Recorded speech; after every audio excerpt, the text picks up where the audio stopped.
What a day of cricket we've had at Edgbaston. It had absolutely everything from a couple of great knocks to some fine bowling performances. Also, you've got drop catches. We've got all of that to discuss on our show. Joining me, VVS Lakshman and Nick Compton joins me live from London. Of course, it's been a seesaw battle throughout the day. Session 1 dominated by England, then almost an even session, which was the second session, and then India dominating the final session of the day to finish on top. Let's quickly take a look at the scorecard now, and this is how day 1 ended. 285 is what England have managed in their first inning. VVS, let's break down the session. Let's start with the first session itself. That was completely England's. What did India change to ensure that the next two sessions were in their favour? I think that's execute the bowling plans much better. They didn't do that, especially the fast bowlers in the first session. But in the second and the third session, the fast bowlers were on target. They didn't give easy boundaries. They didn't give loose deliveries. And then Ashwin was just sensational throughout the innings so far. You know, the amount of control he showed, the way he pitched the ball up, forced the batsman to play on the front foot, the revolutions he was getting as far as the ball is concerned, because of which it was drifting. So overall, it was a control effort from the bowlers after the lunch session, the post-lunch session.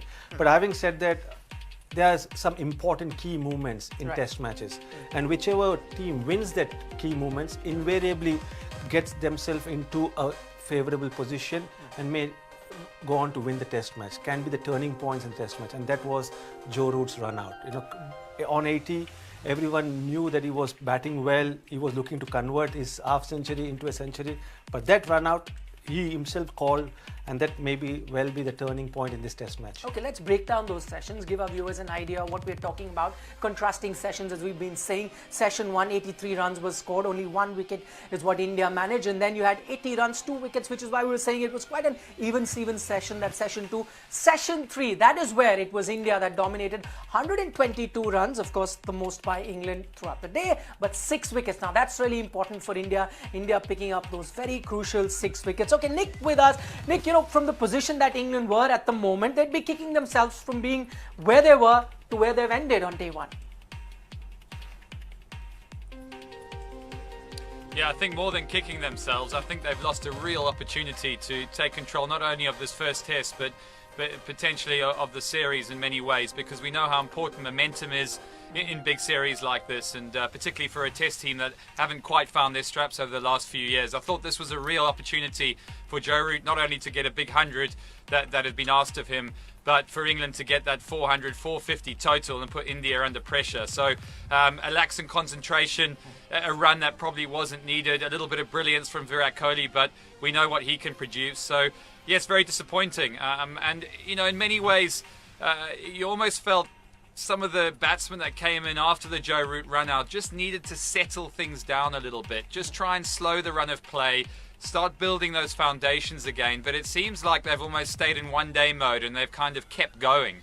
And you know, it's a real shame, because I think India have had a fantastic day and have really stuck to their guns. I thought Ashwin was absolutely brilliant from that one end, which made scoring very difficult, and the seamers got better as the day went on. And you know, patience, it's a patience game, isn't it? And they've held their nerve.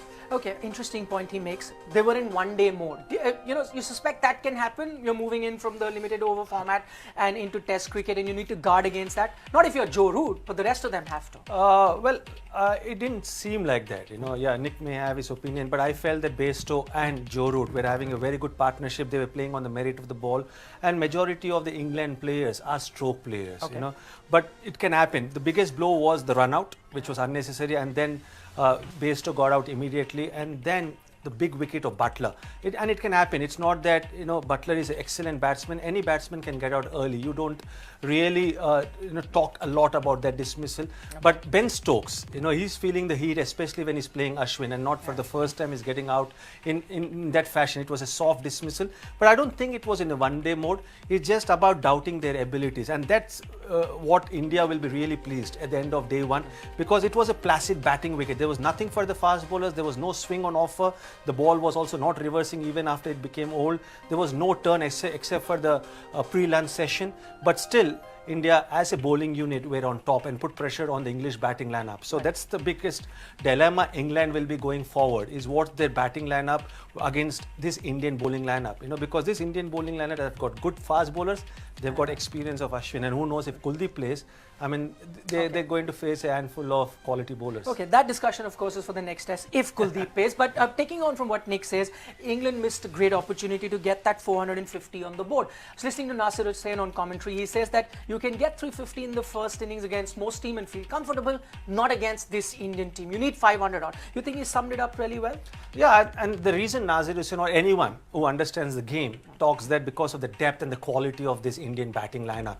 But having said that, I think it will put additional pressure on the English bowlers, especially the senior pros like James Anderson and Stuart Broad. And that's why I totally agree with Nick, because they had a perfect opportunity, especially when Bairstow and Joe Root were having that partnership, where they were looking at ease, very comfortable. Every over they were getting 1 or 2 boundaries, easily rotating the strike, and suddenly they lose 2 quick wickets. So they had a position or a foundation to get to 450, but now even 300 looks very far off. So I believe that Indians will be really pleased with it, but it's important for them to pile up a big first innings total, and they've got the depth, they've got the quality as far as the batsmen are concerned. You talk about that Joe Root dismissal. We'll talk about that with our experts, because that of course was the turning point for the Indian team to take control of this particular test match. But let's talk about Ashwin. He's been the standout bowler for India, the lone spinner that was playing for India. And let's just show you what are the exact length and line that he was bowling. Here's the pitch map of Ashwin. Look at the ball all clustered there, VVS. The one thing that you've noticed with VVS, with Ashwin, I beg your pardon, is no bat balls, which is something that he was bowling earlier. Which will be really pleased, and I'm sure and I can guarantee you that Ashwin has been really working hard for this series, because his performances overseas has not been as good as his performances in subcontinent or in India. So now he had a lot of variation, but the amount of deliveries which he bowled full and length, 75 on length and full 40, 29, that shows that the kind of control he had. And mind you, he was also varying his pace, because his slowest delivery was close to 80 kilometers per hour and his fastest was 95. So there was variation in pace. And we know Ashwin also has got a lot of variety. He was bowling the sliders, he was bowling the carom ball, and he was bowling his top deliveries, which off swing. But not once did it err as far as his length is concerned. And that's so important. And Ashwin, I'm sure, will like this pitch map. And he wants to continue that whenever he's playing in overseas conditions. Because in the past, in trying to purchase wickets, Ashwin used to give away too many runs. Sometimes in trying to get wickets, he used to bowl loose deliveries. But today, he bowled with control, and that's what playing county cricket, understanding the conditions, teaches you a lot. And that's what happened with Zahir Khan, and I believe that Ashwin's experience with Worcester has really helped him to analyze his bowling in overseas condition, in English conditions, and he realized that patience is very key when you're bowling in overseas conditions. Okay, Nick, you see the effect of playing county cricket in Ashwin this time around. He seems like I know it's just day one of the first test match, seems like a very different bowler to the one that we saw in 2014, who was clearly struggling in English conditions. Yeah, I think he's developed in a lot of ways, actually. I think also looking at some of the ways he bowled in the IPL this year, he definitely realised areas of one-day development, different balls, different ways of controlling the batsman. I think he's taken his game almost to another level. And there's no doubt, as a spinner, VVS will know, you've got to keep bowling. You've got to keep keeping those overs up, and him having bowled lots of our overs in county cricket, particularly in these conditions, would have made a big difference. And I think the wicket was a good one for him to bowl on. It was a little bit slow, had a little bit of grip, maybe a bit of tacky grip early on, but I thought the way he controlled the pace, every ball was slightly different, was exceptional. Very, very good. It made it very difficult for the England batsmen, who I know like to use their feet, come down the wicket. It was very difficult to do that. But I still think where England perhaps didn't play one-day shots in the context of 4s and 6s, I just thought they lacked a bit of patience. I mean, Johnny Bairstow's shot on 70 is loose. Whichever way you look at it, fantastic player, it's loose. You're in a commanding position. Yes, the stroke players, yes, they're guys who like to get on with it. Coming back for 2 against one of the best fielders in the world, loose, you know, Yeah. and you have to be hypercritical. It's not being critical against the way they play, because they do go through the gears. They're True. fantastic players, but we're talking about Test cricket here. You know, this is an England team that needs to bat for 2 or 3 days. You know, needs to get big totals, and you know, Butler coming in and walking across one. Yes, that can happen. He's a Sure. fantastic player, but I think if we're really, really strong about this, you know, Stokes and Butler, they need to almost have. There needs to be an ability where they go, right, we've lost a run out there. We need to batten down the hatches a little bit and really be solid and get to the end of the day here. And I think there's a bit of a mindset of which is a positive thing when the team's in a commanding position. Right. But I thought, yeah, they missed the trick there. Okay, I mean, loose, a valid point there. That definitely would count as a loose shot. But then if you live by the sword, you die by the sword, and that's how Bairstow got most of his runs to reach that 70 odd. But going back to Ashwin, and you're saying he's not bowling those loose deliveries. Do you think another reason why he's not doing that is he's cut down on his variation? We know he's got too many. We've seen him bowl even leg spins, carom ball. He did bowl a few carom balls, but he's reduced the number of variation, stuck to his traditional off spin. No, I think he's just showing more patience. See, what happens when you're playing in subcontinent in Indian conditions, every over you look to take a wicket, you know, where the ball is gripping, where the ball is spinning with bounce. But when you're playing in overseas conditions, not necessary that the ball will turn, except it did before lunch today because there was moisture underneath. So what's important as a spinner is you bowl with control, build pressure on the batsman, force them to do something silly, hold up one end, and that's the role of Ashwin, especially when you're playing in overseas conditions. Right. And that's what he did that remarkably well today, and that will give him confidence because that's a recipe for him to do well. There were variations. If you see the variations, he used all his variations, but not for once. I don't remember even a single ball where the batsman went and played a cut shot for a boundary on either side of the wicket, and that shows the amount of control with which he bowled.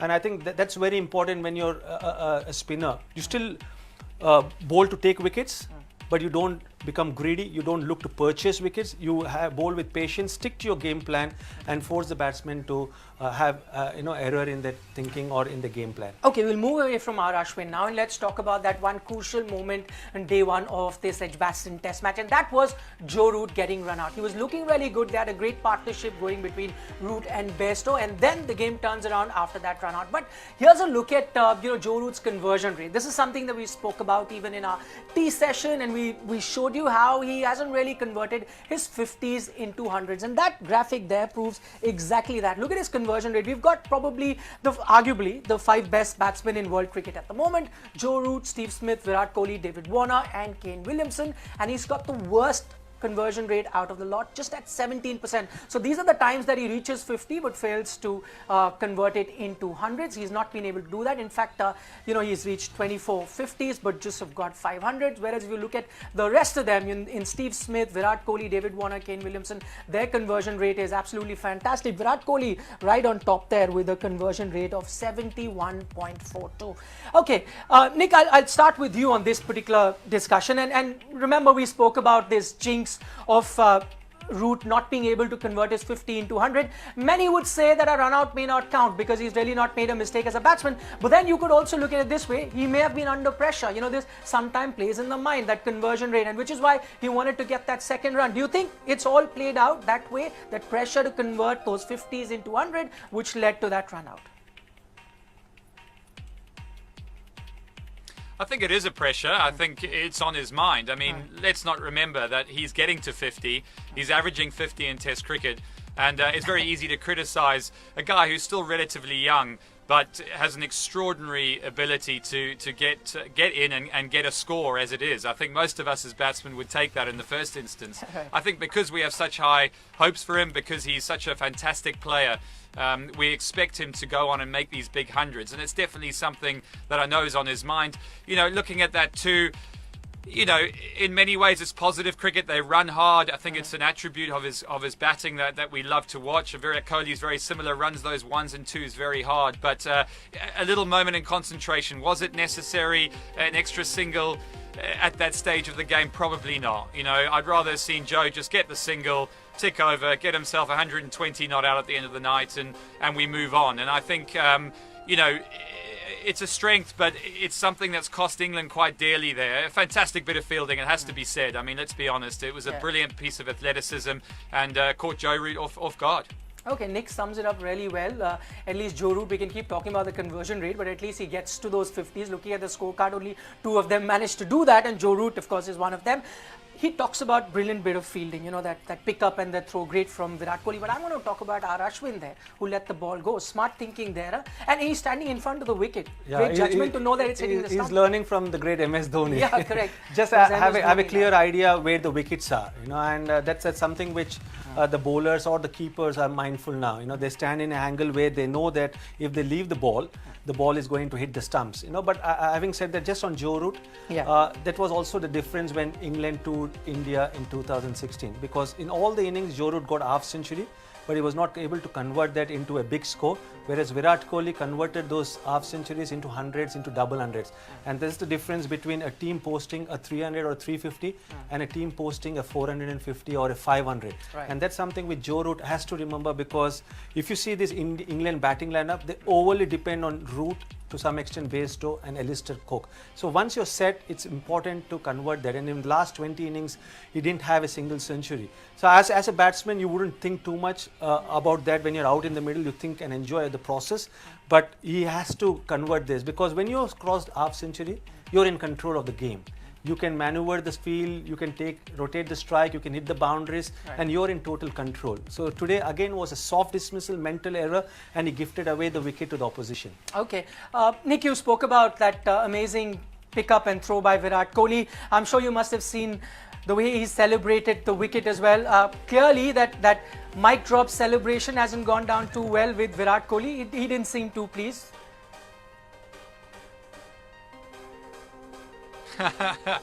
Yeah, well, there's going to be plenty of that over the course of this series, isn't there? Lots of gamesmanship. I think Virat Kohli's a fiery character, and you know, I think it's going to be something that'll mark the series. There's got to be a bit of metal in there. I like the fact that there's a bit of fire, but I agree. It was good to watch. Okay, day 2 coming up. Do you think best time for the Indian batsmen to be batting? Day 2, considering, is always good for batting. The pitch is eased up a bit. Yeah, it still looks a very good batting surface, you know, and India will be aware that if they play the new ball well, because this England team overly depends on Stuart Broad and James Anderson, and there is inexperience in their bowling lineup. So I believe that if India can get off to a good start, see off the new ball, then they can pile up a huge total. It's going to be a beautiful batting wicket tomorrow. Okay, from England's perspective, I know they'll be bowling pretty soon, Nick, but I mean, psychologically, 300 mark is what they'd be aiming at. It always helps, you know, 300 plus on the score, even though Nasser doesn't agree. He thinks you need 500 against this Indian batting lineup. Yes, I think a bit short. I think anything over 400 they would have been looking for. They're well below par, I believe. And I think India have got a great chance to amass a big total. I agree with VVS there. It's a good opportunity for them to really make inroads, and only Stuart Broad and Anderson to rely on. So it's going to be tough going for England. Okay, it's going to be a tough game for the English cricket team. Stuart Broad, James Anderson, would they be able to do what the Indian seam bowlers did? And it was a great performance by the likes of Mohammad Shami and Ishant Sharma. So great day on day 1 of the Edge Batsman Test. And if this is a sign of things to come, we're in for a very exciting series. That's all that we have on the show at the moment. Thanks so much for watching.